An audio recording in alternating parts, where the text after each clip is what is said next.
प्यारे बच्चों को मेरा नमस्कार। बच्चों ये वीडियो हमारा दैट इज पार्ट टू है हमारा। पार्ट वन हमने ऑलरेडी कर दिया है अपलोड, एक बार आप जाइए। उसमें हमने क्या किया था, स्टार्टिंग किया था और जो इम्पोर्टेंट पॉइंट था सॉइल प्रोफाइल वो कंप्लीट कर लिया है। अब हमारा नेक्स्ट टॉपिक है that is composition of soil, वो हम लोग स्टार्ट करने जा रहे हैं। So let us start straight forward without wasting our time. That is composition of soil.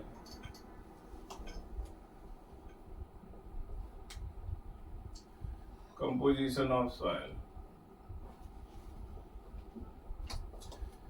चलिए कंपोजिशन मतलब सॉइल क्या क्या चीज से मिलके बना होता है ना। कंपोजिशन का मतलब क्या, उसके इंग्रेडिएंट्स होते हैं जिससे वो मिलके बना होता है। Let us read what is given over here. We generally talk about top soil. जब बात हम सॉइल की कर रहे हैं तो जनरल हमारा जो डिस्कशन होगा that will be limited to top soil. Top soil में कितने लेयर थे? दो थे, है ना। ओ हॉरिजन और ए हॉरिजन, है ना, दो थे। ओ हॉरिजन और ए हॉरिजन। ओ में क्या था, डिग्रेडेशन कंटिन्यूस चल रहा, और ए हॉरिजन जो था जिसमें प्रॉपर ह्यूमस और न्यूट्रिएंट सारे अच्छे से अवेलेबल थे, पोरस था, तो प्लांट को सरवाइव करना या ग्रो करना काफी आसान था उनके लिए, है ना। चलिए बच्चों आगे देखते हैं। Soil is made up of different size rock particles along with human. हमने पहले पढ़ा था कि सॉइल कैसे बनता है, वेदरिंग ऑफ रॉक, है ना, वेदरिंग ऑफ रॉक से बना है। तो हम लिखते हैं इसको, soil is made up of different size rock particle. Soil is made up of different sized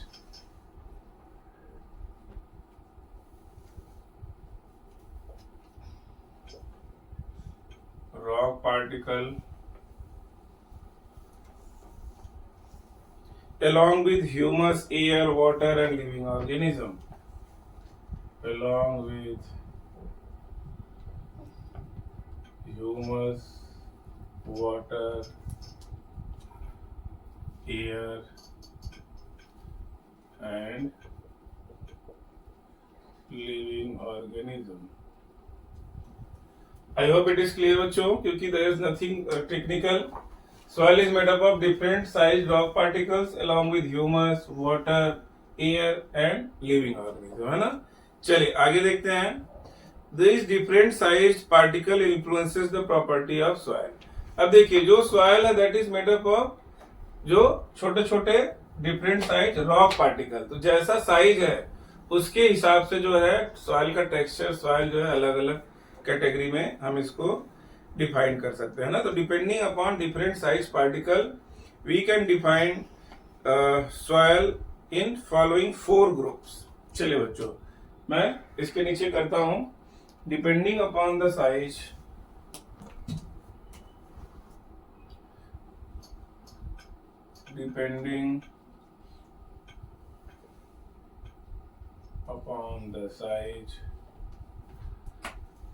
composition of soil can be categorized in 4 groups. Number one is also clay, CLAY, clay. Number 2, थोड़ा सा light चल रहा है। Number 2 is silt. Number 3, sand. And number 4, gravels. ये 4 group में depending on the size of the जो soil, composition of soil depending on the size of rock particle कर देता हूं मैं। रॉक पार्टिकल इसके बीच में लिखेंगे हम लोग। Composition of soil can B categorised in 4 group. Number 1 clay, number 2 silt, 3 sand और 4 क्या है, ग्रेवल्स, है ना। 4 भाग में हम इसको कर सकते हैं। आगे देखते हैं बच्चों क्या है। Next one is after apart from different size rock particle soil consists of other components too like humus living organism air and water। चलिए पहले हम लोग इसके बारे में पढ़ लेते हैं चारों की क्वालिटी क्या है। आपसे पूछेगा कंपोजिशन ऑफ सॉइल, अगर लॉन्ग क्वेश्चन में पूछेगा तो आपको चारों के बारे में 2-2 3-3 लाइन लिखना पड़ेगा। अगर कोई एक पूछे कि what is difference between clay and silt तो आपको लिखना पड़ेगा silt and sand and gravels, या उसकी प्रॉपर्टी क्या प्रॉपर्टी है clay, what is the property of clay, तो हमको बताना पड़ेगा, है ना। चलिए आगे बढ़ते हैं बच्चों हम लोग। अब हम क्या करेंगे, 4 ग्रुप का करेंगे काम, है ना, पढ़ाई। क्ले, सिल्ट, सैंड और ग्रेवल, 2-2 3-3 लाइन इस पे कर लेते हैं।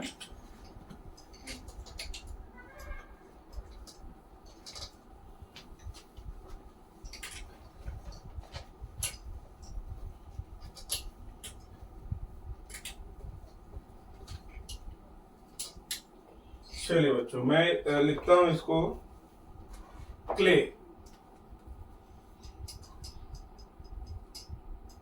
क्ले के इंपॉर्टेंट पॉइंट्स। क्ले का इंपॉर्टेंट पॉइंट क्या है, it has smallest size of particles, smallest, है ना, it has smallest size of particle, very important. सबसे छोटा जो रॉक पार्टिकल जो छोटे छोटे होते हैं किसमें पाए जाते हैं, क्ले में पाए जाते हैं, है ना। तो सबसे जो चिकना या बोलेंगे बहुत ही स्मूथ जो मिट्टी होगी कौन सी होगी, क्ले होगी, है ना। इसी से देखो बच्चों खिलौने बनते हैं, जबकि क्ले का क्या है, इतना ज्यादा फाइन होता है रॉक कि उसकी वाटर होल्डिंग कैपेसिटी बहुत ज्यादा है। Let us see what is given. In fact you can not see single clay particle, clay feels smooth because of its small particle size. तो मैं लिख देता हूं दूसरा पॉइंट, इट फील्स स्मूथ, है ना, due to small particle. Clear है ये। सबसे छोटा किसमें पाया जाता है, तो आप लोग से कोई पूछेगा तो आप क्या बोलेंगे, क्ले में, है ना, विदाउट एनी डाउट। चलिए दूसरा क्या है बच्चों देख लेते हैं। दूसरा है सिल्ट। चलिए मैं यहां सिल्ट लिखता हूं, सिल्ट लिखता हूं यहां पे। सिल्ट क्या है, नंबर 1 करेंगे, it has particle larger than clay. Number 1, it has particle larger than clay। क्या साइज होता है, डायमीटर 0.002 से साइज होता है 0.002 mm to 0.02 mm, 0.2 mm, sorry 0.2 mm। बच्चों ये साइज होता है इसका, पार्टिकल का साइज, है ना। इसके बीच में आपको याद रखना पड़ेगा कि it has particle larger than clay. इसमें सबसे स्मॉलेस्ट होता है, उससे बड़ा ये होता है, और इसका साइज है 0.002 से 0.02 mm। तो अगर कोई आपसे पूछे कि what is the size of particle of clay, तो क्या बताएंगे, लेस देन 0.002, है ना, क्योंकि इससे छोटा होगा तो इसमें आ जाएगा वो, तो लेस देन 0.002। चलिए मैं आगे बढ़ता हूं, sorry. Therefore it is not so smooth, it is generally present in river bed।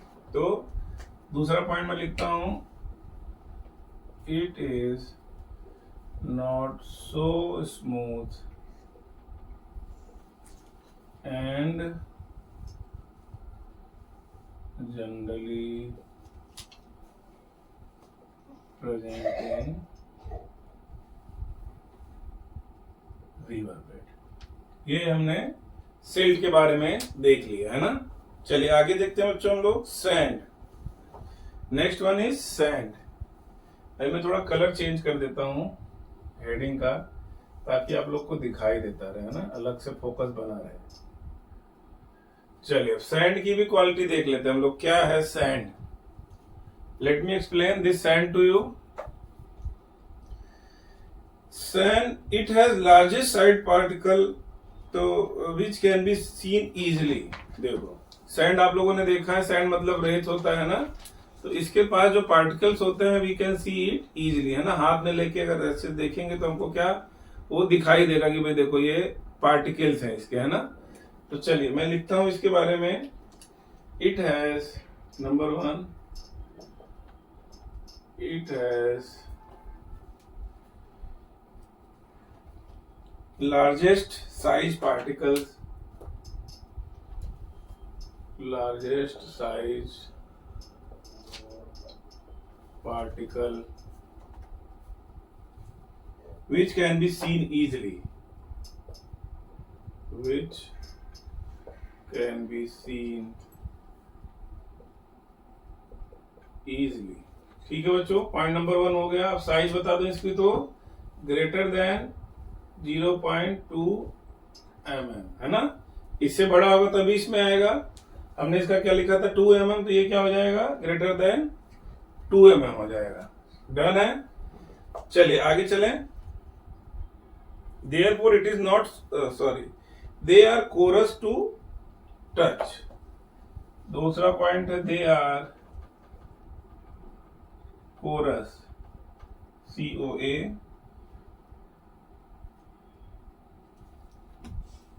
RSE to touch. Done है बच्चों। सो इसको हम टच करेंगे तो ये खुरदुरा हमको लगेगा ना, कोरस मतलब खुरदुरा। सैंड भी कर लिया हमने। अब हम जाते हैं ग्रेवल्स पे। ग्रेवल्स, क्ले में रब कर रहा हूं, ग्रेवल्स कर लेते हैं हम लोग। आप लोग इसी सीक्वेंस में लिखेंगे तो आपको कंपैरेटिव वे में याद करना एकदम आसान हो जाएगा बच्चों। कंफ्यूजन नहीं रहना चाहिए आपको, बिकॉज आता हुआ क्वेश्चन गलत करना पाप है ना। शास्त्रों में लिखा गया है आता हुआ गलत करना क्वेश्चन पाप है। इसलिए आपको क्या करना है, शास्त्रों को फॉलो करना है ना, अच्छे से वो करना है ना, याद कर लेना है। ग्रेवल्स, ग्रेवल्स आपको देखो क्वेश्चन पूछेगा सैंड, सिल्ट या फिर क्ले में, है ना। ग्रेवल्स में बता देता हूं, it consist of largest size rock particles. इसमें रॉक पार्टिकल लार्जेस्ट साइज होता है ना। It contains largest size rock particle. Done. So this is the 4 type के साइज ऑफ रॉक पार्टिकल के हिसाब से जो हम कंपोजिशन ऑफ सॉइल करते हैं, ये हमने कर लिया। अब हमने इसके अलावा क्या पढ़ा था, क्या क्या पाया जाता है इसके अलावा? ह्यूमस पाया जा रहा था, एयर पाया जा रहा था, स्मॉल एनिमल्स भी पाए जा रहे थे उसके अंदर। तो क्या है ह्यूमस, वो लिख लेते हैं हम लोग, फिर आगे बढ़ते हैं ना। चलिए late us start with humus.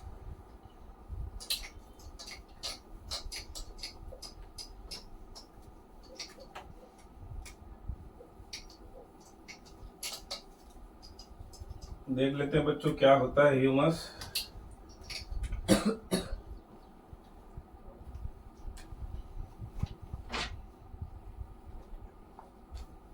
Humus तो वैसे हम लोग पढ़ चुके हैं, लेकिन फिर भी आप लोग को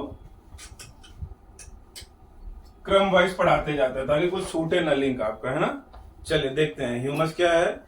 Humus is important because it makes soil fertile and it contains all nutrients required by plant for their proper growth। तो मैं लिखता हूँ ह्यूमस क्या है। It contains all nutrients required by plant for their growth। Done है, पहला है। अब इसको दूसरा क्या हो सकता है, अगर ये है तो क्या है, इट इज इंपॉर्टेंट, है ना। It is important part of soil, है ना, फॉर इट्स फर्टिलिटी,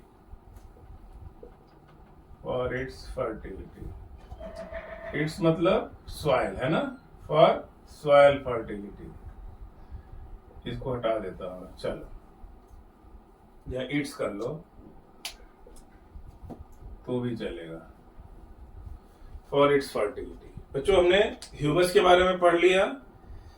अब दूसरा है लिविंग ऑर्गेनिज्म। लिविंग ऑर्गेनिज्म आपको पता होगा, बैक्टीरिया, इंसेक्ट, वर्म, सब ये कीड़े मकोड़े यही सब रहते हैं। बैक्टीरिया तो हर जगह प्रेजेंट है, तो उसको लिखने की जरूरत नहीं है। Plus water. वाटर क्या है? जो क्ले पार्टिकल है, क्ले पार्टिकल के बीच में जो स्पेस होता है वहां वाटर आराम से आराम करता है ना, आराम से आराम करता है, मतलब वहीं पड़ा रहता है जब तक प्लांट का रूट उसको एब्जॉर्ब न कर ले, बहुत तेज धूप आए और वो उसको एवापोरेट करके ले जाए, है ना। Plants rely on this water for their growth. तो प्लांट जो है, जो सॉइल का वाटर उसके ऊपर ही ग्रोथ के लिए रिलाई करते हैं ना। बच्चों जो फोटोसिंथेसिस के लिए जो वाटर आता है कहाँ से आता है? रूट एब्जॉर्ब करता है, ना कि एयर से प्लांट जो है ड्रॉप, मतलब वहां का मॉइस्चर नहीं ले सकता है ना। तो water is very important for their growth. फिर उसके बाद अगला है air. The gap between the soil particle are filled with air. Soil organisms use this air for respiration. चलो बच्चों मैं लिख देता हूँ वाटर एंड एयर, ताकि आप लोग को पूरा कंप्लीट नोट बन जाए शॉर्ट में एकदम, है ना। चलिए late us start. Water. Micro organism भी लिखना है तो लिख देता हूं ऑर्गेनिजम्स में। ऑर्गेनिजम्स में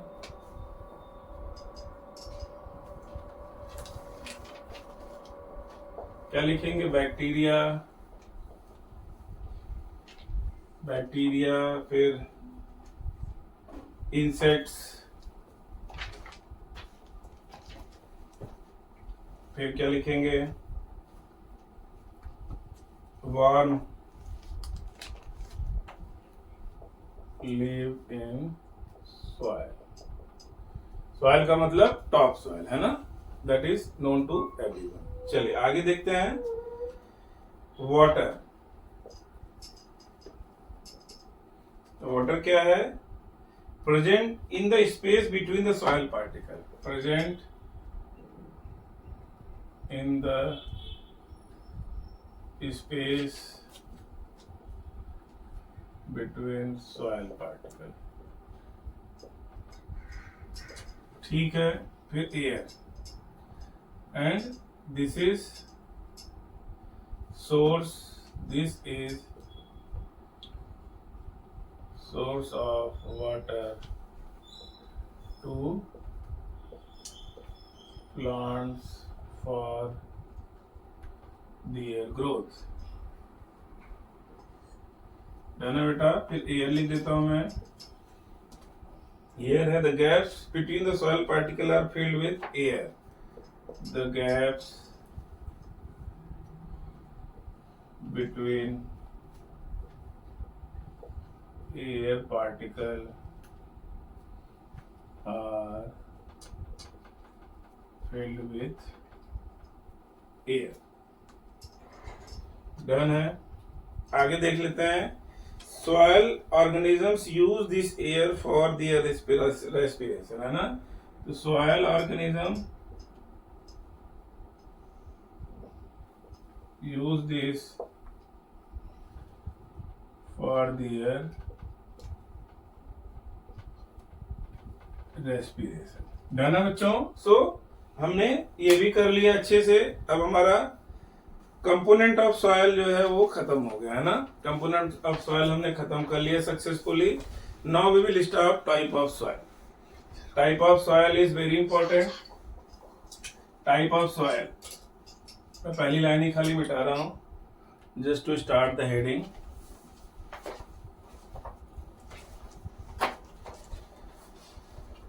type of soil.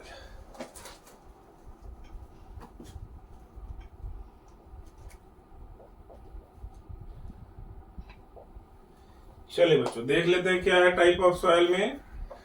Based on proportion of various particle present in soil. अभी हमने पढ़ा कंपोनेंट, तो उसके बेस पे जो है soil can be classified into Sandy soil, clayey soil and loamy soil. तीन टाइप के soil based on particles present in soil. Particles कौन कौन से हैं? पार्टिकल्स में क्ले है जिसमें बहुत छोटे छोटे पार्टिकल्स हैं, फिर इसके अंदर पार्टिकल्स के अंदर हमारा सिल्ट आ गया, सैंड आ गया। तो क्या प्रेजेंट है इसके अंदर, इसके हिसाब से हम 3 भाग में डिवाइड कर सकते हैं इसको, सॉइल को। तो late us start with 3 types of soil, types of soil based on size of soil particle। चलिए बच्चों, मैं अभी वाटर मिटा रहा हूं, आप लोग को थोड़ा तेज होना पड़ेगा। चलिए, अब ऐसा बोल रहे हैं ये लोग कि साइज के हिसाब से 3 पार्ट में होता है। Number 1 is sandy soil, number 2 is clayey soil, and number, चलिए बच्चों, third one is loamy soil. ठीक है, तो 3 टाइप के सॉयल है जो हमको अब पढ़ना है, और इसके बारे में अच्छे से याद भी करना है हमको, क्योंकि ये आपके एग्जाम में श्योर शॉर्ट क्वेश्चन है। देखो, एक क्वेश्चन मैंने लिख कर दिया आप लोग के लिए एग्जाम के लिए, है ना। टाइप ऑफ सॉयल जो है आप लोग को क्वेश्चन एग्जाम में आएगा ही आएगा, और मैंने पहले से ही लिख कर दिया है। तो टॉप करने की प्रोबेबिलिटी आप लोग की बढ़ गई कि नहीं बढ़ गई? yes. बढ़ गई। चलो,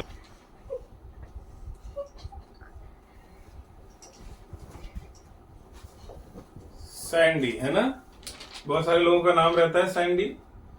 चलिए देखते हैं क्या है। Sandy soil consist of mainly sand and very little silt and clay. चलिए मैं लिख देता हूं, Sandy soil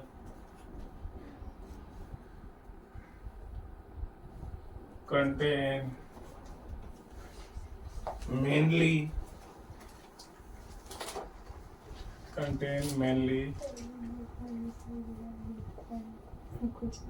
sand and very little silt and clay।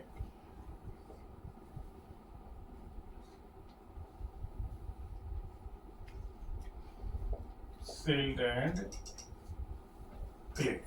बच्चों, इसमें देखो मेन क्या होता है, सैंडी सॉइल नाम से पता चल रहा है कि सैंड होगा, थोड़ी सी क्वांटिटी इसके अंदर सिल्ट एंड क्ले की होगी, है ना। सिल्ट एंड क्ले भी थोड़ी मात्रा में पाया जाएगा, है ना। तो दिस इज मेन जो हमको जानना है सैंडी सॉइल के बारे में, वो हमने लिख दिया है। चलिए आगे देखते हैं। The sand particles are relatively large, है ना। सैंड पार्टिकल तो लार्ज साइज होता है, हमने पढ़ा था। कितना लार्ज होता है? तो मोर देन 2 mm, है ना, 0.2 mm। चलिए, they can not fit closely together. तो अब लिखता हूं मैं, नेक्स्ट पॉइंट है, द सॉइल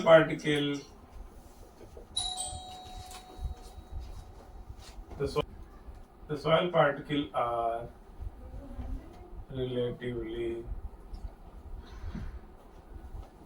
लार्ज, है ना। अब रिलेटिवली लार्ज है तो क्या होगा? ग्रेटर देन 0.2 mm, है ना, जो हमने पढ़ा था सैंड का size. They can not fit closely together. अब ये लोग क्या है? दे can not fit closely together. तो क्या होगा? इसके बीच में गैप रहेगा, can not fit closely together. Done है।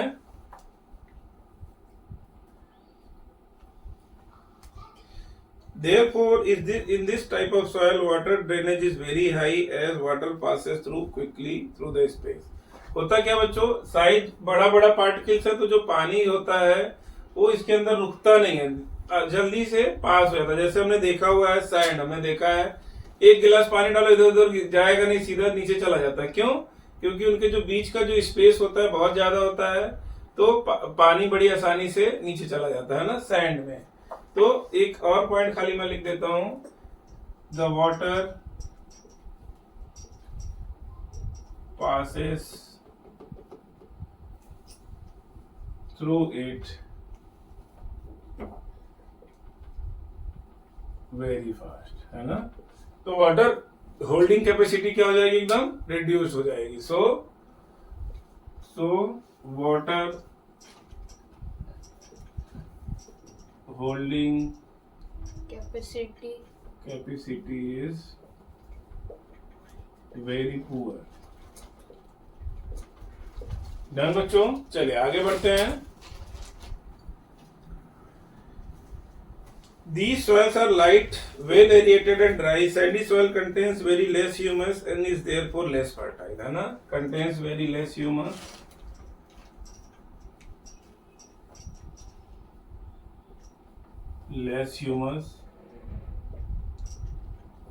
so less fertile। चलो बच्चों, इतना हमने कर लिया, है ना। आगे देखें, ये दैट इज इट। हमारा सैंडी सॉइल के लिए इतना नॉलेज हमारा काफी है। आपको इसी से क्वेश्चन घुमा फिरा के आएगा, और अगर आपने इसको अच्छे से पढ़ लिया, दिमाग में बैठा लिया, then you will be able to answer any question, specially आपके लेवल पे, है ना बच्चों। आगे बढ़ते हैं हम लोग। अब हम लोग आपका आ गया क्लेई सॉइल। क्लेई सॉइल मैं फर्स्ट 2 लाइन मिटा रहा हूं। Clayey soil, CLAYEY, clayey soil. चलिए देखते क्या है। Clayey soil mainly contains very fine clay particle. अब ये क्या होगा, जो इसका जो नाम है उसके हिसाब से अपना वो पार्टिकल होगा। It contains very fine clay particle,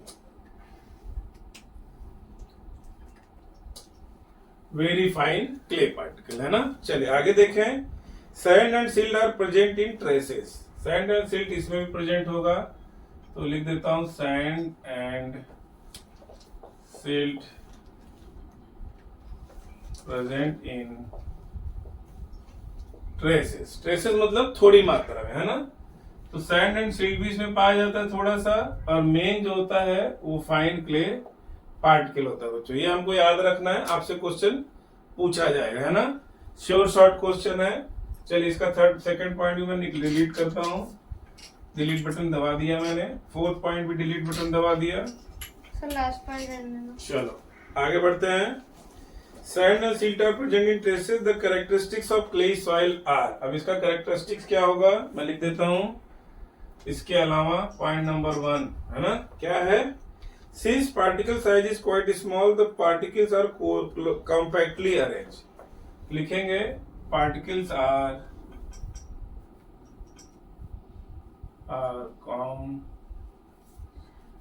compactly arranged. Done है, पहला हो गया। दूसरा देखते हैं। बच्चों। Clay soil tends to be heavy and hold more water than sandy soil। अब देखो धीरे धीरे चीजें आपके कंट्रोल में आती जाएंगी, है ना। कैसे आएंगी मैं दिखा रहा हूं। देखिए, clayey soil tends to be heavy,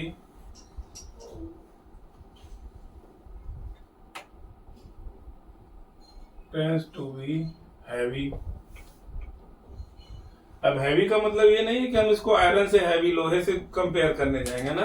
हम कंपेयर किससे करेंगे, सैंड से करेंगे ना। तो एक ट्रैक्टर सैंड और एक ट्रैक्टर अगर सैंड क्ले को हम लोड करेंगे, तो जो क्ले होगा ज्यादा भारी होगा इन कंपेयर टू सैंड। क्यों, क्योंकि उसके पार्टिकल जो है फाइन है, तो कॉम्पैक्टली अरेंज होंगे। बिकॉज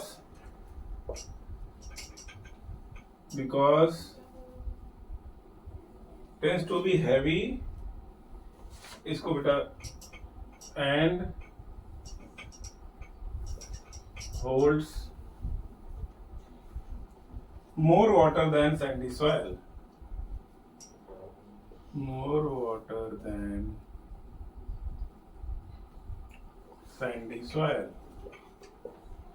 डन है बच्चों। चलिए, clayey soil is difficult to plough. देखो क्लेई सॉइल का सबसे, हमने जब पढ़ा था क्लेई सॉइल, तो क्लेई सॉइल हमने पढ़ा था कि बड़े ही फाइन पार्टिकल होते हैं ना। सबसे फाइन पार्टिकल किस में होता है? क्लेई सॉइल में ही होता है। तो जब ज्यादा क्लेई सॉइल के ज्यादा पार्टिकल फाइन होंगे तो इसकी वाटर होल्डिंग कैपेसिटी बहुत ज्यादा होगी, तो holds more water than sandy soil. और पानी जब ज्यादा होल्ड करके अपने साथ रख सकता है तो इसमें जिसमें वाटर ज्यादा जिस क्रॉप को चाहिए वो क्रॉप यहाँ पे हम ग्रो कर सकते हैं। We can grow those crops which require higher amount of water और more amount of water can be grown in clay soil, है ना। चलिए अगला लिखूं, clay soil is difficult to plough. चलिए बच्चों आगे का लिख देता हूं मैं third point.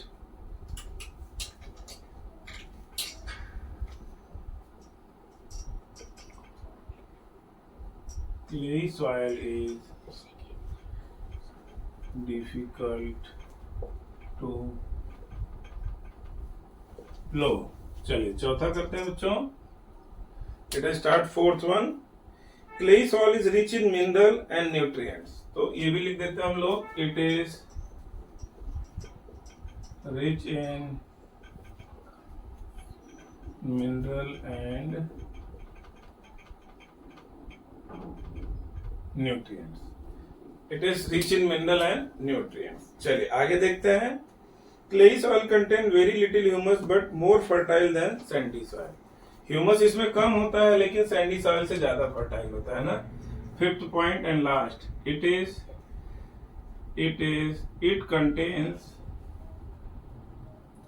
Less humus but more fertile than sandy soil. चलिए ये 5 पॉइंट अगर आपको याद रखेंगे और इसका डिफिनीशन तो आपका काम हो जाएगा, है ना। क्लेई सॉइल भी हमारा हो गया। चलिए आगे देखते हैं क्या बच्चों, लोमी सॉइल। मैं डिफिनीशन रब कर रहा हूं। लोमी सॉइल,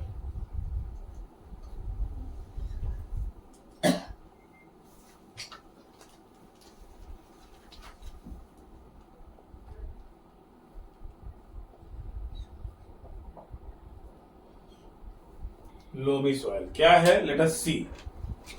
लोमी सॉइल क्या है, चलिए देखते हैं।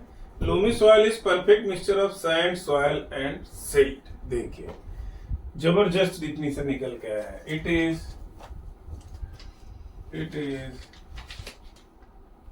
परफेक्ट मिक्सचर ऑफ सैंड,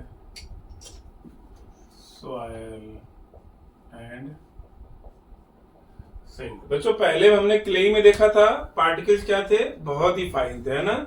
फिर हमने सैंडी में देखा क्या कि पार्टिकल जो थे थोड़े बड़े थे, मोर देन 0.2 mm। अब लोमी सॉइल में क्या होगा, तीनों का मिक्सचर होगा। आपको याद रखना ये बड़ा ही इंपॉर्टेंट पॉइंट है। लोमी सॉइल में क्या होगा, it is perfect mixture of sand, soil and silt, है ना। सैंड, क्ले एंड सिल्ट होगा बच्चों, sorry. It is sand, soil and silt, मतलब वही है। क्ले सॉइल तीनों का मिक्सचर है, सैंड का, सॉइल का एंड सिल्ट का, तीनों का परफेक्ट मिक्सचर है ये। आगे देखते हैं, silt particles present between the particles of sand and clay. देखिए कितना जबरदस्त पॉइंट दिया है इसने।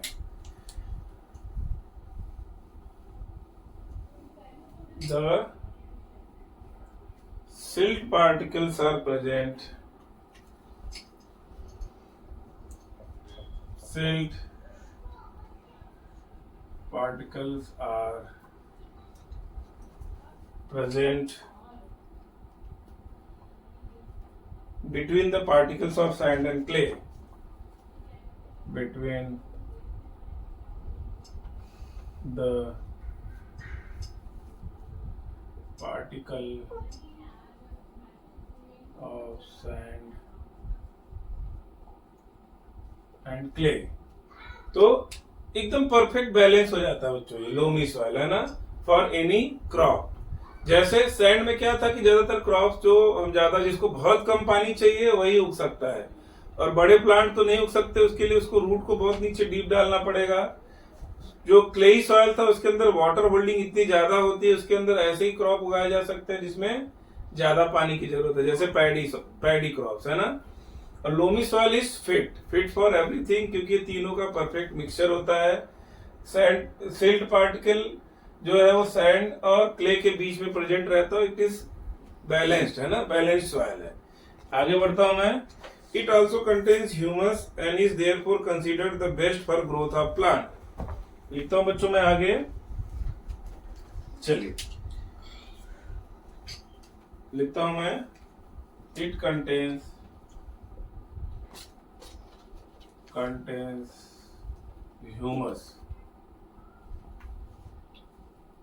humus and considered to be best for plant growth. ठीक है बच्चों, ये अच्छे सॉइल में से आता है ना। आगे बढ़ता हूं। It has right water holding capacity by plant growth and has right amount of space between the soil particle to trap the air required by the root to help the plant। चलिए, ये भी point important है, मैं लिख देता हूं। Next point is it has right water holding capacity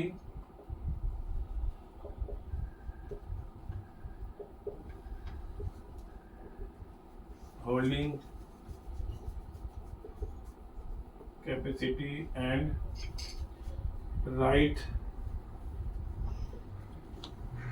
space between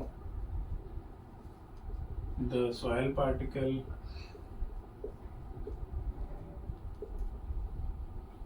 soil particle for presence of air, है ना बच्चों। एयर क्यों चाहिए होता है? क्योंकि रूट्स जो है, प्लांट के रूट्स को भी रेस्पिरेशन के लिए एयर चाहिए।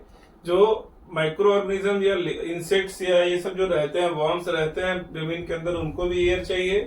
तो सबको बैलेंस सब कुछ मिलता है। प्लांट के रूट के लिए भी एयर मिल जाता है और वाटर होल्डिंग कैपेसिटी भी परफेक्ट है, neither too more nor too little, है ना।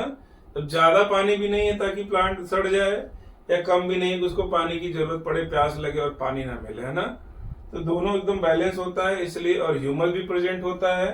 तो ये क्या होगा, it will be considered as best soil for the growth of plant, है ना। हमारे हिसाब से एकदम इजी था, और चीजें खाली एक बार पढ़ लेंगे आपके दिमाग में बैठ जाएगा। आगे बढ़ते बच्चों, देखते हैं क्या है आगे। आगे दिया हुआ difference between sandy, clayey and loamy soil. तो बच्चों एक बार मैं आपको बता देता हूं, ये चार्ट ही दिया हुआ, पूरा चार्ट आप खाली एक बार अच्छे से कर लेंगे तो हो जाएगा। वैसे तो हमने कर दिया, अगर इसी को आप लाइन बना के 3 खींच देंगे तो आपका डिफरेंस भी हो जाएगा, है ना। But I am reading, just have a look on it. Difference between sandy, clay and loamy soil. Number 1 है प्रॉपर्टी। तो प्रॉपर्टी क्या है, मेन कंस्टिट्यूएंट्स है। तो सैंडी सॉइल का लार्ज साइज सैंड पार्टिकल हमने पढ़ा था, पहला ही पॉइंट लिखा था। इसमें था smaller size in compare to sandy, और लोमी में तीनों का राइट प्रोपोर्शन, राइट मिक्सचर होता है। ठीक है, डन है। सेकेंड है स्पेस बिटवीन द पार्टिकल्स। तो सैंडी सॉइल में सबसे ज्यादा होगा, क्लेई सॉइल में सबसे कम होगा, और लोमी सॉइल में सफिशिएंट स्पेस होगा, है ना। Right water holding capacity and right space between the soil particle. तो इसके अंदर परफेक्ट होगा, सही मात्रा में, सही जो चाहिए प्लांट को, ताकि प्लांट भी खड़ा रह सके। ऐसा ना हो एकदम ढीली मिट्टी होगी तो गिर जाएगा प्लांट भी। उसको राइट होल्डिंग कैपेसिटी भी चाहिए, राइट पानी भी चाहिए, और राइट एयर भी चाहिए, है ना, ताकि उसके रूट्स रेस्पिरेशन कर सके। जो वर्म्स रह रहे हैं, माइक्रो ऑर्गेनिज्म रह रहे हैं, सबको प्रॉपर लिविंग एनवायरनमेंट मिले, है ना बच्चों। सर प्लांट्स लोमी सॉइल में ग्रो होते हैं, बिल्कुल सबसे बेस्ट है। It contains human and consider to be best for plant growth, है ना। ये मैंने ये पॉइंट जो लिखा है, that is itself is a, मतलब सबसे बेस्ट जो है यही है। चलिए आगे चलें। Next point is presence of air. हमने बताया था कि सैंडी में सबसे ज्यादा होगा तो एयर बहुत ज्यादा होगा, और लेकिन जो क्ले है उसके अंदर सफिशिएंट एयर नहीं होगा। क्यों? क्योंकि क्या है, टाइट है, बहुत टाइट है। लेकिन फिर भी एयर तो होगा, एयर हवा है, थोड़ी सी भी जगह होगी तो अंदर घुस जाता है वो। लेकिन लोमी में क्या आता है, सफिशिएंट एयर होगा किसी एकदम के बराबर। वाटर होल्डिंग कैपेसिटी तो can not hold much water, Sandy वाला है ना। मैंने पहला सेकंड लाइन बताया था कि इसके साइज जो पार्टिकल्स होते हैं बहुत ज्यादा होते हैं, तो उनके बीच का जो स्पेस है, तो सैंड के अंदर मैंने बताया था 1 गिलास पानी डालेंगे सीधा नीचे चला जाता है। क्यों? क्योंकि जो पार्टिकल्स उनके बीच का स्पेस ज्यादा है, पानी डालेंगे तो सीधा नीचे चला जाएगा, तो उसकी होल्डिंग कैपेसिटी नहीं है।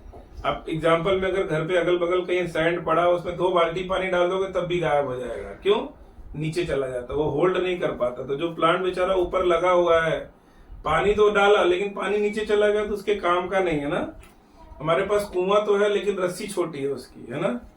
अब रस्सी छोटी है तो कुएं तक पहुंच नहीं पा रहा जहां तक पानी चला गया। अदरवाइज प्लांट को क्या करना पड़ता है, तो अपना रूट लंबा करना पड़ता है, सूख के मर जाना पड़ता है, उसके पास दूसरा ऑप्शन नहीं है। He has to choose what to do, better to adopt the situation or vanish, है ना। ये हमारे दुनिया की रीति भी है, जो सरवाइव करना के लिए तैयार होगा वही सरवाइव कर पाएगा, अदरवाइज उसको जाना पड़ेगा, है ना। दुनिया बड़ी जालिम है बच्चों। चलिए आगे बढ़ता हूँ। लोमी सॉइल का मैंने बताया कि एकदम राइट वाटर होल्डिंग कैपेसिटी है इसका, है ना। तो आप उसको भी लिख सकते हैं। न्यूट्रिएंट्स की बात करें तो ह्यूमस एकदम कम होता है किसमें, कैन नॉट होल्ड न्यूट्रिएंट्स, क्योंकि वो पानी के साथ नीचे चला जाएगा, खत्म। Can hold nutrients loamy soil में होता है लेकिन कम मात्रा में होता है, इसमें क्ले सॉइल में। लेकिन लोमी सॉइल है, इट कंटेन्स ह्यूमस, है ना बच्चों। ह्यूमस है तो न्यूट्रिएंट्स है। चलिए आगे, प्लोइंग। तो रेत को प्लो करना तो एकदम आसान है, उंगली से भी प्लो कर दो, है ना। आसानी से, बैल को भी मेहनत नहीं करनी पड़ेगी, वो भी हंसेगा यार कैसे मिट्टी में प्लो करवा रहा है, है ना। लेकिन उसको अगर लेके चले जाओ क्ले सॉइल में, जैसे ही उसको जब हल नीचे डालो वो बैठ जाएगा, बोले भैया मेरे बस की बात नहीं है, मैं जा रहा हूँ। मेरी जान लोगे क्या। तो it is very difficult to plough. कौन सा soil? Clay soil. But at the same time loamy soil is perfect mixture of sand, silt and clay. तो क्या होगा, उसका प्लोइंग भी आसान होता है ना बच्चों। In case Easy to blow. Proper. हाँ, तो ये डिफरेंस दिया था जो हमने प्रॉपर तरीके से अपने कवर कर दिया। स्टिल इफ यू वांट तो I can put a picture in the attachment, you can download from there, from the video link only. But I don't think that there is any importance. You can easily distinguish the difference and write it down in your exam and score better marks because you have got the understanding, right? चलिए next है properties of soil. Properties of soil अभी तक हमने देख लिया। अभी तक हमने क्या देख लिया? कंपोजिशन देख लिया और टाइप्स ऑफ सॉइल देख लिया, है ना। अब हम क्या देखने जा रहे हैं? Properties of soil. चलो बच्चों, सॉरी थोड़ा सा इंटरप्शन हो गया था, मोबाइल बंद हो गया था। अगेन हम लोग स्टार्ट करते हैं। Properties of soil. Properties of soil.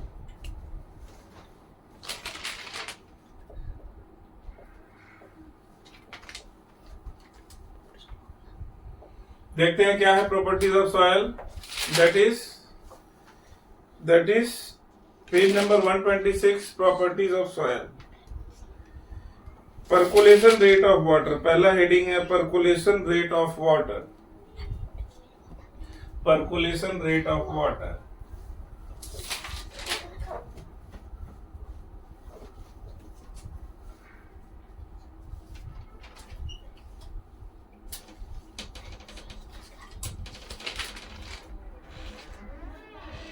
चलिए बच्चों देखते क्या है परकोलेशन रेट ऑफ वाटर।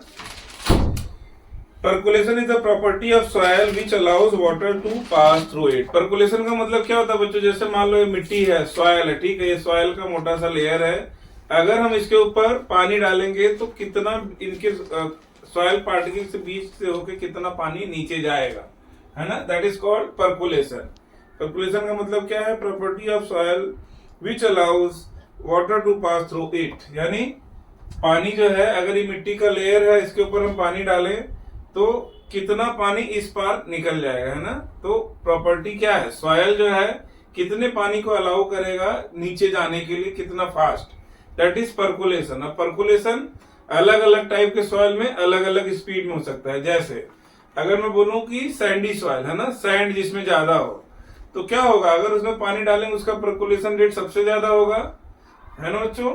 और अगर हम बोलें कि क्लेई सॉइल में पानी डालेंगे तो उसका परकुलेशन रेट क्या होगा, सबसे कम होगा, क्योंकि उसकी जो सॉइल पार्टिकल्स होते हैं बहुत ही स्मॉल साइज के होते हैं ना। तो percolation of water means the property of soil which allows water to pass through it is called percolation of water. चलिए मैं डिफिनेशन पहले लिखा देता हूं। Percolation is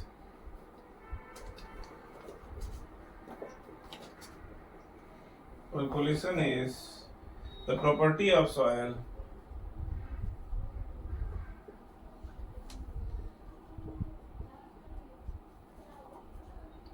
which allows water to pass through it.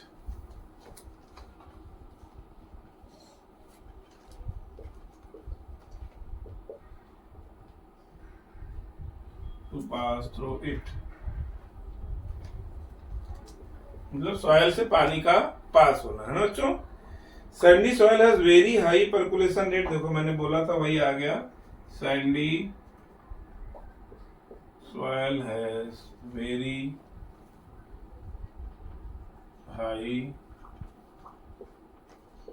Percolation rate whereas clay soil has very low percolation rate। Number 1 हो गया ये। Number 2 है clay soil has very less, है ना, लो लिख देता हूं बच्चों, लो परकुलेशन रेट। तो सैंडी सॉइल का या सैंडी सॉइल कर देता हूं। Sandy soil has very high percolation rate and clayey soil has very low percolation rate. चलिए आगे बढ़ते हैं। The rate of percolation means the volume of water which passes through down the soil पर minute. अब बच्चों आ गया next heading has come. चलिए मैं लिखता हूं आगे, देखते हैं। मैं पहले हेडिंग डालता हूं, है ना, क्या है, rate of percolation. Rate of percolation क्या है रेट, देखते हैं। चलिए, the rate of percolation means the volume of water which passes down the soil पर minute. The volume of water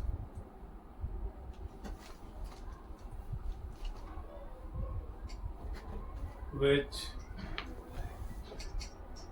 passes down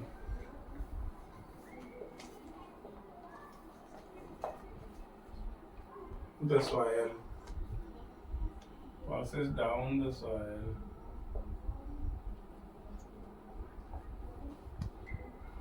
per minute।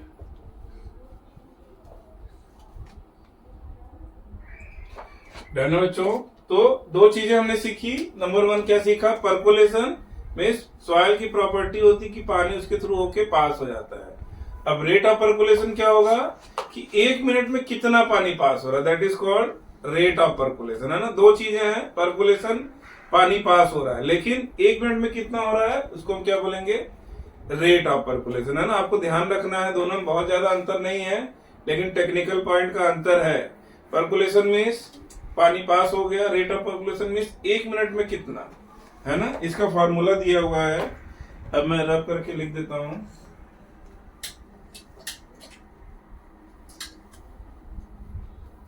चलिए,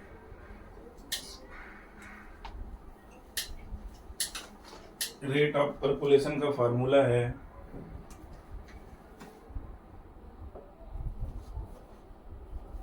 परकुलेशन रेट या rate of percolation is equal to volume of water percolated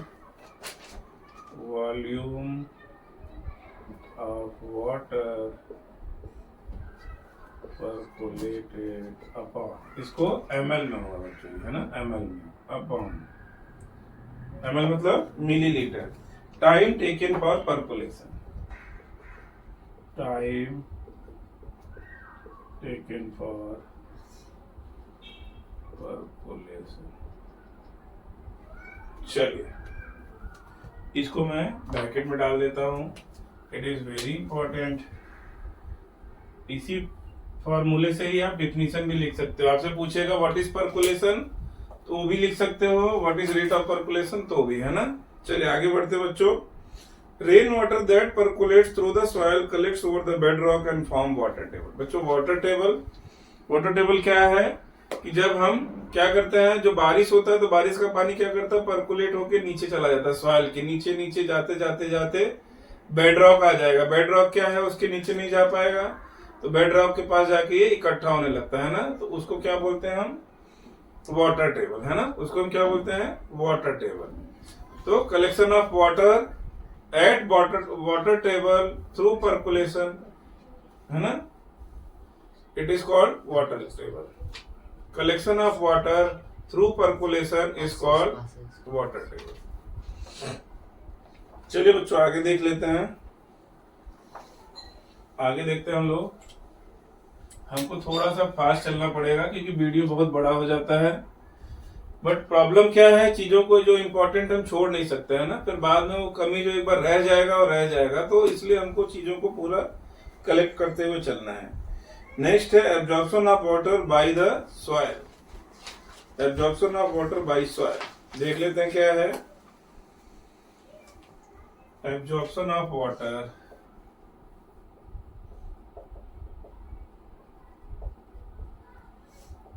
bye soil. चलिए तो मैं पढ़ता हूं एक बार. Point number 1 है sandy soil absorbs less water and allows more to percolate, है ना. हमने बोला था कि परकुलेशन रेट सबसे ज्यादा किस में होगा, सबसे ज्यादा सैंडी सॉइल में होगा. तो सैंडी सॉइल का एब्जॉर्प्शन कम होगा, ज्यादा चीजें पानी जो है नीचे चला जाएगा, है ना. चलिए मैं इसको रब करता हूं बच्चों.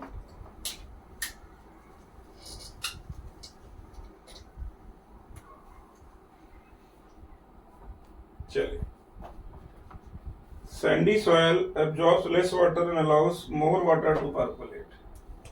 Sandy soil absorbs less water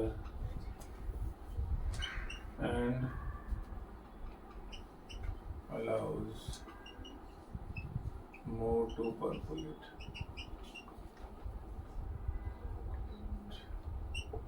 done बच्चों. सैंडी सॉइल में क्या है, परकुलेशन सबसे ज्यादा है और एब्जॉर्प्शन सबसे कम है. क्यों, एब्जॉर्प्शन का मतलब रिटेंशन, है ना, जो पानी अपने साथ रोक के रखे. लेकिन ये बेचारे के पास ऐसा नहीं है, इसके पार्टिकल्स इतने दूर दूर होते हैं कि पानी निकल जाता है ना, रोक नहीं पाता, इसीलिए इसके पास प्लांटेशंस भी नहीं होते हैं. Clayey soil absorbs more water and allows less water to percolate. Second point है clay soil absorbs more water and allows less to percolate. Done है बच्चों.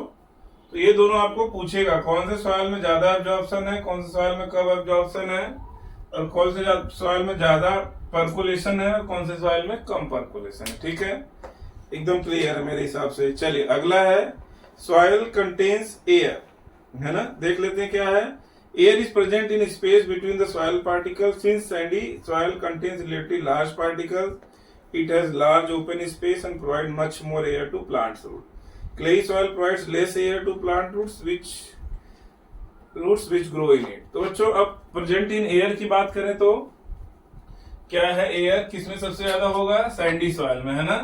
जो मैंने आप लोग को बार बार यही बता रहा हूं, इसलिए अब इसको लिखने की जरूरत नहीं है, या मैं लिख देता हूं 2 लाइन में. चलिए आप लोग को, ताकि नोट्स कंप्लीट रहे, ना. Soil air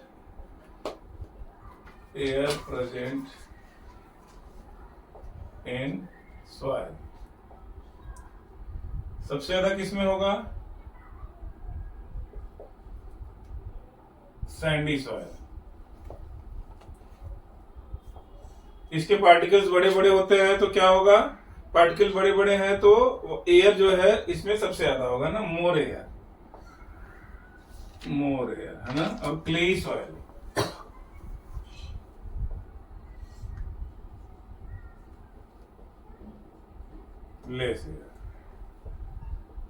less air between the particle, between the soil particle is less air between the soil particle। डरना बच्चों, तो अब इतना चीजें हमने कर लिया, ये सब एक एक नंबर का आपसे पूछेगा कि कौन से सॉयल में एयर ज्यादा प्रेजेंट होता है तो हम बोलेंगे सैंडी सॉयल में, क्योंकि उसके पार्टिकल जो है बड़े होते हैं। पूछेगा कौन से में कम होता है तो हम बोलेंगे क्लेई सॉइल, है ना, इसके पार्टिकल छोटे छोटे होते हैं तो बीच का स्पेस कम होता है तो एयर कम प्रेजेंट। सेम उसी तरीके से क्लेई सॉइल का एब्जॉर्प्शन ज्यादा है और वाटर पर्कुलेट कम होता है, सैंडी सॉइल का एब्जॉर्प्शन कम है और वाटर पर्कुलेशन ज्यादा है। ठीक है बच्चों, चलिए अब सॉइल कलर की बात करते हैं हम लोग। Soil colour, next is soil colour.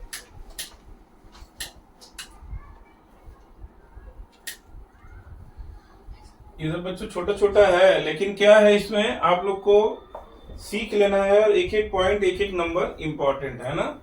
चलिए मैं लिखता हूं अभी soil colour.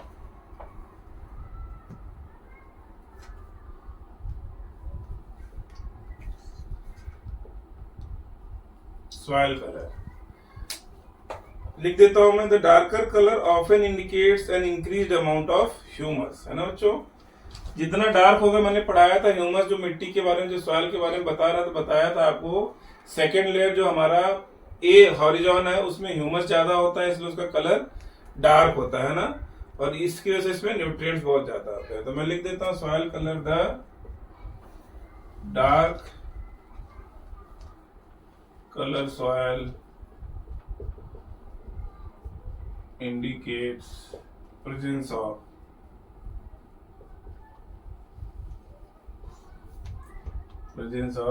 more humus। Humus इसमें ज्यादा है ना, ये इंडिकेट करता है बच्चों। चलिए बताता हूं आगे। Grey soil often indicate poor drainage, while red soil indicate very poor quality soil। चलिए ये भी लिख देता हूं बच्चों में। फर्स्ट पॉइंट हो गया। सेकंड पॉइंट है ग्रे सॉइल।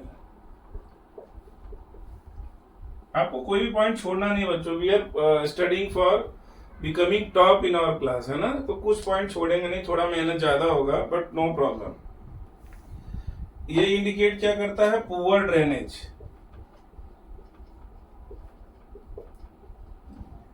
है ना। Third one is red colour soil. ये क्या इंडिकेट करता है, poor quality. Red colour soil की जो क्वालिटी होती है वो पुअर होती है बच्चों, है ना, इन टर्म्स ऑफ फर्टिलिटी। कोई भी क्रॉप उगाएंगे तो फर्टिलिटी के क्रॉप प्रोडक्शन कम होगा। इसका भी पुअर ड्रेनेज है, यानी पानी बहुत ज्यादा देर तक इसमें रुका रहता है ना। चलिए आगे देखते हैं बच्चों। Under condition very poor soil can appear as dark black, while rich healthy soil can be appeared as red. तो कभी कभी इसका अपवाद भी मिल जाता है, लेकिन आपको क्या याद रखना है, ग्रे सॉइल जनरली क्या होता है, उसका पुअर ड्रेनेज होता है और रेड सॉइल का पुअर क्वालिटी होता है बच्चों। चलिए सॉइल टेक्सचर, लास्ट इसकी हेडिंग है सॉइल टेक्सचर, फिर उसके बाद नेक्स्ट पॉइंट स्टार्ट हो जाएगा। लास्ट हेडिंग है प्रॉपर्टीज ऑफ सॉइल की। क्या है बच्चों, सॉइल टेक्सचर। कलर भी हो गया, अब सॉइल टेक्सचर कर लेते हैं। चलिए देखते हैं क्या है सॉइल टेक्सचर। सॉइल टेक्सचर मतलब अगर हम छुएंगे तो कैसा लगेगा, खुरदुरा लगेगा, स्मूथ लगेगा, या हमारे हाथ में चुभ जाएगा, खून निकलने लगेगा कुछ, वो क्या है, टेक्सचर है उसका, है ना। तो soil is made up of many different size particle, these particle give soil texture. Clay soil is a very smooth and Sandy soil is a very course, है ना बच्चों। तो टेक्सचर में नंबर 1 क्लेई सॉइल,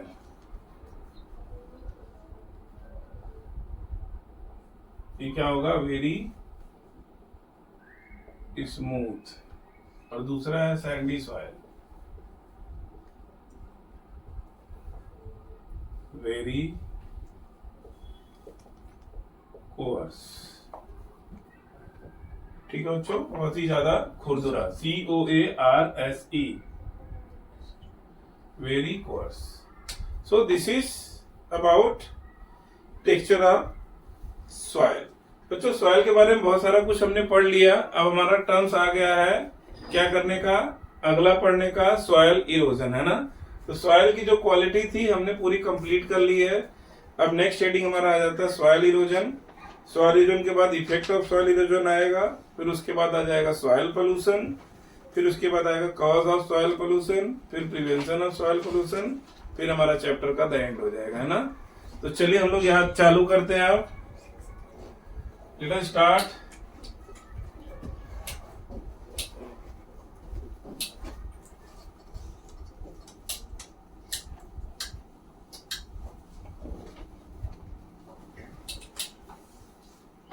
देखते हैं बच्चों, मैं लिखता हूं heading soil erosion. Very important, आपको स्टार मार्क लगा लेना है। क्वेश्चन श्योर शॉर्ट आएगा आपके एग्जाम में।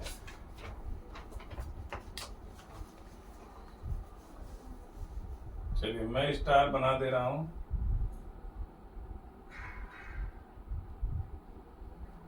इस क्वेश्चन को एग्जाम में आने से कोई नहीं रोक सकता है ना। तो एक क्वेश्चन लिख कर दिया फिर से मैंने। चलिए स्टार्ट करें। What is soil erosion? The removal of top soil, top soil मतलब ऊपर, ओ और ए, है ना। The removal of top soil by either strong winds, flowing of river water और rain is called soil erosion, है ना। तो मैं पहले लिख देता हूं फिर समझा देता हूं। शॉर्ट क्वेश्चन है तो हम लोग बहुत ही सावधानी पूर्वक इसको करेंगे। The removal of top soil, the removal of topsoil by either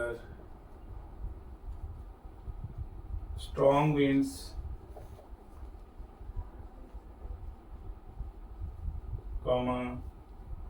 flowing rivers,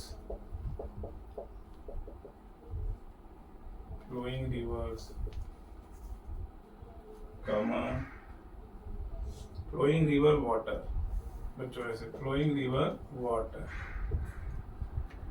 और rain is called soil erosion, और rain is called soil erosion।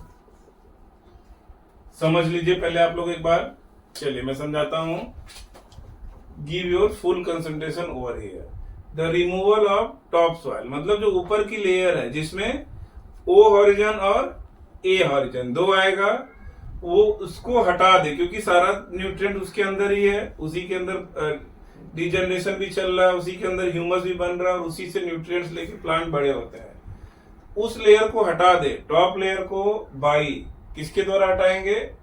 Either strong wind यानी बहुत ही तेज हवा चले, आंधी चले, फ्लोइंग ऑफ रिवर वाटर नदी का पानी आए और अपने साथ इसको बहा के ले जाए, या फिर रेन का बारिश आए और उसको मिट्टी को ऊपर के लेयर को बहा के ले जाए, तो उसको हम क्या बोलेंगे? Soil erosion. बच्चों इमेजिन करो कि जो ऊपर की फर्टाइल लेयर अगर उसको पूरा हटा दिया जाए ना तो हमारा crop production will reduce to 10% only, और हमारे पूरे कंट्री क्या पूरे वर्ल्ड में क्या मच जाएगा? फूड स्कार्सिटी हो जाएगा, लोग खाने के लिए मरने लगेंगे, है ना। So this is very important, हमको सॉइल इरोजन को रोकना है। क्या क्या उसके मेथड है? आपसे दो चीजें पूछेगा, what is soil erosion, how it can be stop और measures can be taken to reduce it, number 1 पूछेगा। नंबर 2 क्या पूछेगा? कौन कौन सी रीजन से सॉइल इरोजन होता है। आपसे 3 क्वेश्चन इसमें पूछेगा, एक तो डिफिनीशन, फिर रीजन क्या है क्यों सॉइल इरोजन होता है और उसको हम प्रिवेंट कैसे कर सकते हैं। टोटल 3 डिफिनीशन मैंने बता दिया, अब नेक्स्ट स्टार्ट करते हैं हम लोग। चलो आगे भी है, पहले उसको पढ़ लेते हैं। In absence of any vegetation the top soil becomes loose and get easily carried away. बच्चों क्या होगा, जैसे टॉप सॉइल मतलब मिट्टी ऊपर की है, जैसे अब क्या हो रहा है, पशु जिनके पैर जो कड़क होते हैं उनको खूर बोलते हैं हिंदी में, उससे क्या होगा जब वो चल के जाता है तो मिट्टी खुद जाती, फिर बारिश होगा और बारिश अपने साथ वहां की मिट्टी ले जाएगी कहाँ, समंदर में, है ना। ऐसे ही बहुत तेज जब गर्मी पड़ेगी, ऊपर की मिट्टी सूख गई है और हवा चली बहुत तेज, तो मिट्टी की धूल की आंधी होगी और एक जगह से दूसरी जगह चला जाएगा, है ना। तो this is the reason for soil erosion. The root of plant क्या करते हैं, उसको बाइंड करके, जैसे जहां जहां पेड़ करेंगे घास होगा, आपने देखा होगा घास के मैदान में इतना धूल नहीं उड़ेगा। क्यों नहीं उड़ेगा, क्योंकि रूट्स ने, जो घास के रूट हैं या प्लांट के रूट हैं, वो मिट्टी को बांध के रखते हैं अपने साथ, खुद अपनी मजबूती के लिए उसको पकड़ के रखते हैं कस के, ऐसे, है ना, मिट्टी के पार्टिकल्स को। और वो जब पकड़ के रखते हैं तो सॉइल इरोजन रुका रहता है या कम से कम होता है। दूसरा, जैसे पेड़ है तो पेड़ के ऊपर जब बारिश की बूंदें सीधे आएंगी तो पत्तियों पे गिरेंगी, पत्तियों से फिर उनका जो स्पीड बहुत तेजी से आ रहा था वो क्या हो जाएगा, स्लो हो जाएगा ना। स्लो होकर फिर धीरे से गिरेंगी जमीन पे, फिर इतना वो सॉइल इरोजन नहीं करते हैं। अगर ऐसे खाली हटा दें, ऊपर खुला आसमान और नीचे एकदम मिट्टी मिट्टी हो, तो बहुत तेजी से मिट्टी जो है, बूंदे जो है बहुत तेजी से जमीन पे गिरेंगी, अपने साथ मिट्टी को बहा के ले जाएंगे, है ना। मैदान होता है, मैदान से हाँ, तो मिट्टी को अपने साथ बहा के ले जाना या उड़ा के ले जाना ही सॉइल इरोजन है ना। उसके बहुत सारे कारण हैं। अब हम लोग हेडिंग डाल रहे हैं कॉज ऑफ सॉइल इरोजन, और मैंने अभी डिस्कस किया, वही पॉइंट्स आएंगे। Late us see what is cause of soil erosion. बच्चों ये भी स्टार हटा दिया मैंने क्योंकि मुझे लिखने में आलस आ रहा था। आप लोग को स्टार को बना के रखना है ना, CASU कॉज। चलो स्टार ऊपर कर देता हूं ताकि डन है। चलिए स्टार्ट करते हैं बच्चों। कॉज ऑफ सॉइल इरोजन में नंबर वन, नंबर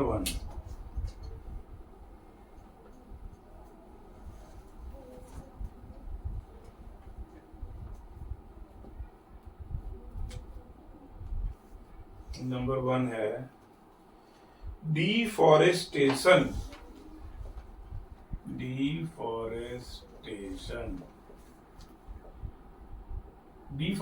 मतलब, डिफॉरेस्टेशन का मतलब होता है सर पेड़ काटना। हाँ, फॉरेस्ट को काट के मैदान में या खेत में बदल दिया, वहां बिल्डिंग बनाना है, वहां खेती करनी है, जंगल को काटना है ना।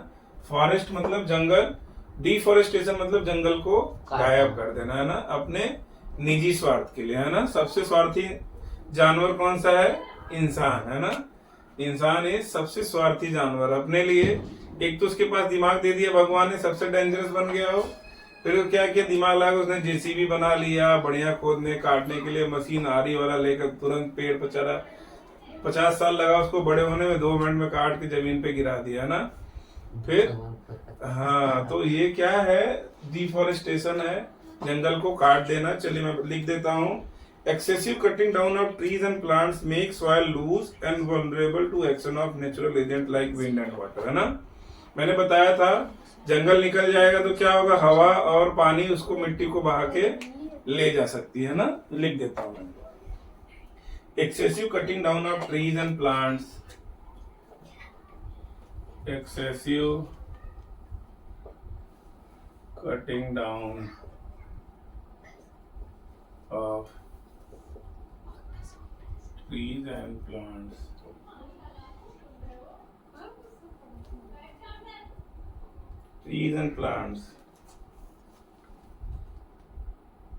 make soil loose and vulnerable to the action of natural agent. Make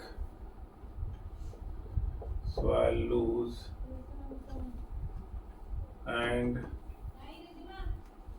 vulnerable to natural agents.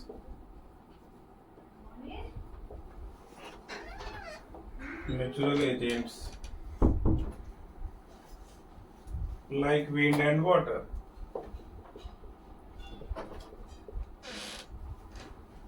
Wind and water.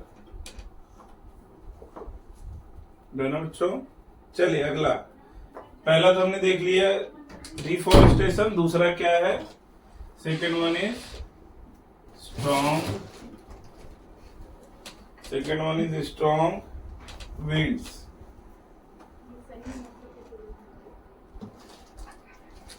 Strong winds क्या होते हैं, blow away the top soil easily, heavy storm can even uproot small plants and weak trees, है ना। बहुत तेज आया तो क्या हो, तो मिट्टी तो क्या पेड़ पौधों को भी उखाड़ के ले जाएगा, है ना। तो strong wind blow away, it blow away EWAY, it blow away the topsoil along with it,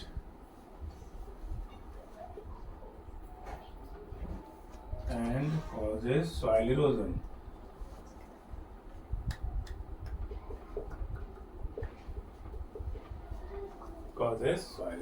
चलो बच्चों नेक्स्ट चलें। स्ट्रॉन्ग विंड हो गया, rivers and streams. Third point is river and stream.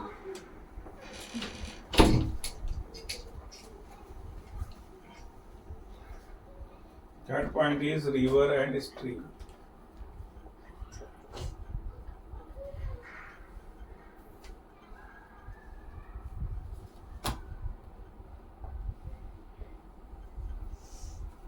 Third point बच्चों, कॉज ऑफ सॉइल इरोजन में third point है flowing at high speed wash away the soil at banks. तो river it when it flows at high speed, it takes away soil near bank. Bank मतलब बच्चों किनारा, है ना, वो वाला बैंक नहीं जहां हम पैसा जमा करते हैं, पता लगा बैंक बहा के ले गई, ऐसा नहीं है। ये सॉयल नियर बैंक या रिवर बैंक, अगर आपको सही से लिखना है तो रिवर बैंक कर लीजिए, रिवर बैंक, है ना। चलिए आगे देखते हैं बच्चों, ये भी हो गया हमारा। नेक्स्ट है over grazing and excessive flowing of field. Over grazing and excessive flowing of field, point number 4। ये देखो शॉर्ट क्वेश्चन है आप लोग के लिए, इसलिए आपको अच्छे से कर लेना है इसको। Point number 4, over grazing and excessive flowing of field.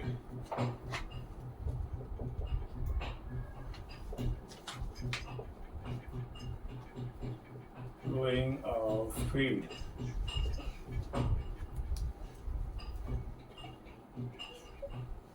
चलिए बच्चों देखते क्या है। Let us see, make the soil structure loose and vulnerable to wind and flowing water. बच्चों ये जो ओवर ग्रेजिंग मतलब पशु जब है, कोई घास का मैदान है वहां जाके घास ऊपर से खा गए वो लोग। ग्रेजिंग मतलब चर जाना, यानी पशु जो घास अपने से जाके मैदान में खाते हैं उसको क्या बोलते हैं, ग्रेजिंग। ओवर ग्रेजिंग मतलब जब उनको अगल बगल नहीं मिलेगा तो बहुत नजदीक से काट के खा जाएंगे, उखाड़ के खा जाएंगे।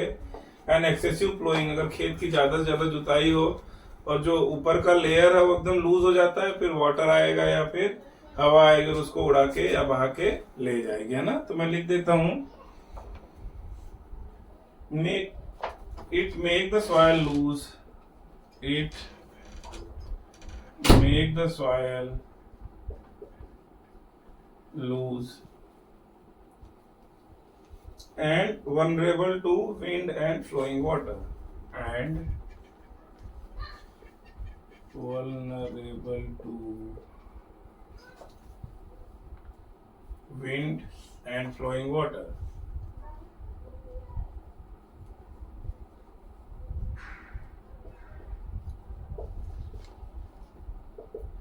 धन्यवाद बच्चों। अब ये हो गया हमारा कॉज ऑफ सॉइल इरोजन। हमने पहला पढ़ लिया सॉइल इरोजन, फिर उसके बाद कॉज ऑफ सॉइल इरोजन। अब जो स्टार्ट हम लोग करेंगे इफेक्ट ऑफ सॉइल इरोजन, है ना बच्चों अभी मैंने देखा हमारा पार्ट 2 चल रहा है, ऑलरेडी बहुत बड़ा हो चुका है। So I am stopping this video और पार्ट 3 में चैप्टर को कंक्लूड करूंगा और थोड़ा सा आप लोग के लिए जो एक्सरसाइज है उसको भी सॉल्व करूंगा, ताकि एक वॉचेबल लेंथ हो वीडियो का ना। ऐसा ना हो कि 2-3 घंटे का और देख के आप डरे, बिकॉज अभी प्रॉब्लम मेरे साथ क्या है कि आई कैन नॉट और we should not leave any important part unattended. आपको दिखावे के लिए लोग बोलेंगे चलो 2 मिनट का आधे घंटे में चैप्टर सीखें, 10 मिनट में सीखें, but all things are wrong. अगर आपको अच्छे से पढ़ना तो हमको सफिशिएंट टाइम देना ही पड़ेगा, है ना। चलिए I am stopping this video at this point only. We will come up with part 3 and conclude the chapter. Thank you so much. जय Shri Krishna. Like, share and subscribe.